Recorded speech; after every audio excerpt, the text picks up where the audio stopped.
Assalamualaikum warahmatullahi wabarakatuh. Saya Ahmad Aminullah akan mempresentasikan hasil PPT saya yang berjudul Pengelolaan Lingkungan Budidaya Perikanan, yaitu potensi perikanan air tawar di Indonesia. Indonesia sebagai negara dengan jumlah penduduk yang sangat besar merupakan pasar potensial untuk produk perikanan. Apalagi fakta saat ini menunjukkan konsumsi ikan per kapita Indonesia masih sangat rendah jika dibandingkan dengan konsumsi penduduk negara berkembang lainnya. Dengan demikian, ini merupakan potensi perikanan di Indonesia, dan juga jenis ikan air tawar banyak diminati atau digemari. Yang kedua yaitu jenis ikan yang dikultivasi, yaitu ikan nila, ikan gabus, ikan patin, ikan mas, ikan gurame, udang galah, dan ikan lele. Yang ketiga yaitu metode budidaya. Metode budidaya terbagi atas 4. Yang pertama intensif, semi-intensif, bioflok, dan tradisional. Yang keempat yaitu kelebihan dan kekurangan sistem bioflok. Adapun kelebihannya, sistem bioflok yang pertama pH relatif stabil, tidak tergantung pada sinar matahari, serta aktivitasnya akan menurun bila suhu rendah. 3. Tidak perlu ganti air, sehingga biosecurity tetap terjaga. 4. Limbah tambak atau kotoran, algae, sisa pakan, amonia didaur ulang serta dijadikan makanan alami berprotein tinggi. 5. Kemudian lebih ramah lingkungan. Adapun kekurangannya, yang pertama, aerasi harus hidup terus selama 24 jam. 2. Pengamatan harus lebih jeli serta sering muncul kasus nitrit dan amonia. 3. Bila aerasi kurang, maka akan bisa terjadi pengendapan bahan organik. Risiko munculnya H2S yaitu lebih tinggi karena pH airnya lebih rendah. 4. Kurang cocok pada tanah yang mudah teraduk, jadi dasar harus benar-benar kompak. 5. Bila terlalu dekat, maka bisa menyebabkan kematian terhadap karena krisis oksigen.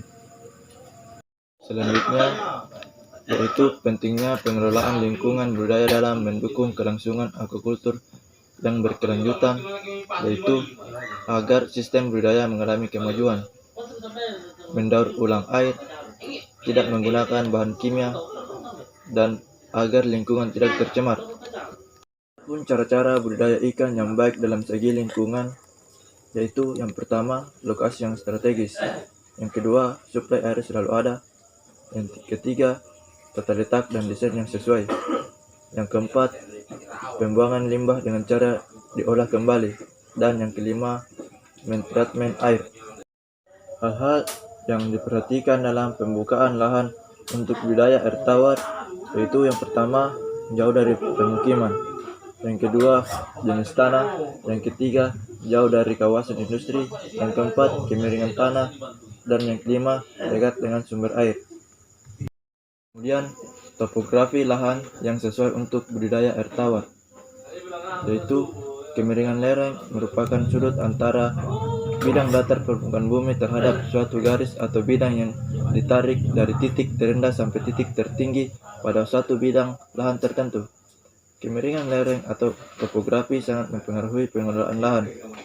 Lahan dengan kemiringan berkisar 0-1% merupakan lahan tambak yang bernilai ekonomis tinggi, karena merupakan lahan dengan ciri relief datar yang memudahkan dalam pengelolaan air sehingga biaya operasi relatif lebih murah. Adapun peran tekstur tanah dalam mendukung keberhasilan budidaya air tawar, pertama, tanah liat berpasir sebagai tanah yang baik untuk pembuatan kolam dikarenakan tidak mudah meresap air. Kedua, tanah liat berpasir juga sebagai konstruksi pembuatan pematang.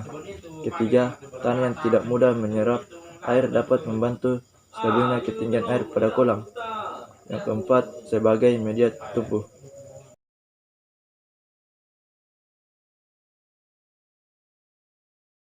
Selanjutnya yaitu iklim. Dampak perubahan iklim terhadap perikanan kolam dan tambak dalam jangka waktu singkat adalah kerugian yang dialami dari kegagalan produksi dan kerusakan infrastruktur yang disebabkan oleh banjir, meningkatnya risiko penyakit, parasit, serta ledakan populasi alga yang membahayakan populasi ikan. Kemudian, pemukiman disarankan dalam membuka lahan budidaya seperti kolam atau tambak jauh dari pemukiman masyarakat karena limbah dari pemukiman akan mencemari lingkungan sekitar yang akan membahayakan kultifan. Kawasan industri. Dalam berbudidaya harus mempunyai kriteria air yang baik dan sumber air yang tidak tercemar. Dengan demikian, tidak disarankan membuka lahan budidaya dekat dengan kawasan atau area industri, dikarenakan limbah dari industri akan mencemari lingkungan sekitar. Selanjutnya, konstruksi kolam. Yang pertama, kolam digali dengan ukuran panjang 25 x 10 meter dengan kedalaman kolam 20-200 cm. Yang kedua, kolam dibuat dengan kemiringan 3% dengan cara setiap panjang 10 meter dibuat selisih ketinggian 30 cm. 3. Lebar pematang atas dibuat setinggi 1 meter, sementara itu pematang bawah 3 meter. Selanjutnya, tanah dipadatkan, kemudian tanah ditimbun dan diinjak-injak agar padat. Keempat, dikelilingi pematang atau di tengah kolam dibuat cerukan atau kemalir untuk pengeluaran air dengan lebar 50 cm, kedalaman minimal 20 cm. Kelima, saluran air dapat dibuat dengan pipa paralon ukuran 4. Pipa tersebut diberi piringan kawat. Keenam, pipa pemasukan berada di atas kolam dengan jarak 20 cm dari permukaan pematang. Pipa pemasukan sebaiknya menjorok ke dalam dengan panjang 1 meter. Sementara itu, pipa pemasukan berjarak tidak kurang dari 75 cm dari dasar kolam. Pipa pengeluaran ada 2 buah. Bagian atas untuk mengatur ketinggian air dalam kolam dan bagian bawah untuk pengurusan. Selanjutnya, sistem pengelolaan limbah sebelum dibuang. Dengan metode pengolahan biologis, limbah cair perikanan secara aerobik dapat dilakukan dengan sistem sebagai berikut, yaitu sistem lumpur aktif, kolam aerasi, dan sistem media pertumbuhan atau trickling filter dan rotation di kontraktor. Kemudian, budidaya air tawar sistem resirkulasi tertutup, yaitu air dalam kolam yang diatur ulang hanya sebagian saja, sehingga membutuhkan pasokan air dari luar kolam.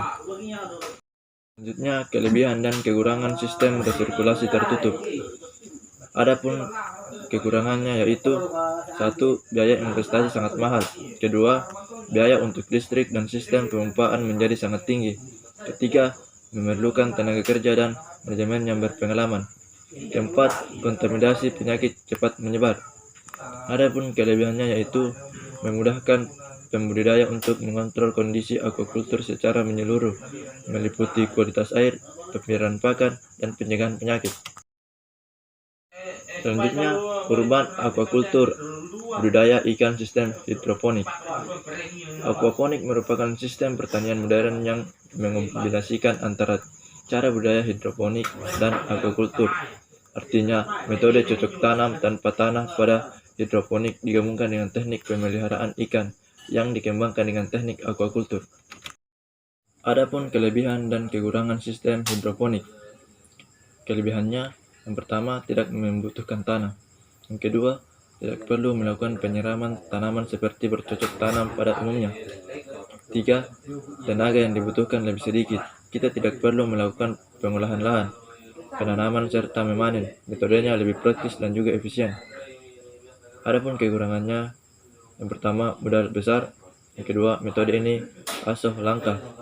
Ketiga, membutuhkan ketelitian ekstra. Kemudian, adapun tantangan masa depan budidaya air tawar di Indonesia, itu kedepannya para pembudidaya harus dapat mengelola pakan dengan membuatnya sendiri dengan kandungan protein yang tinggi agar tidak membeli lagi pakan dari pabrik yang relatif mahal. Itulah hasil presentasi saya, semoga bermanfaat. Thanks for watching and see you next time.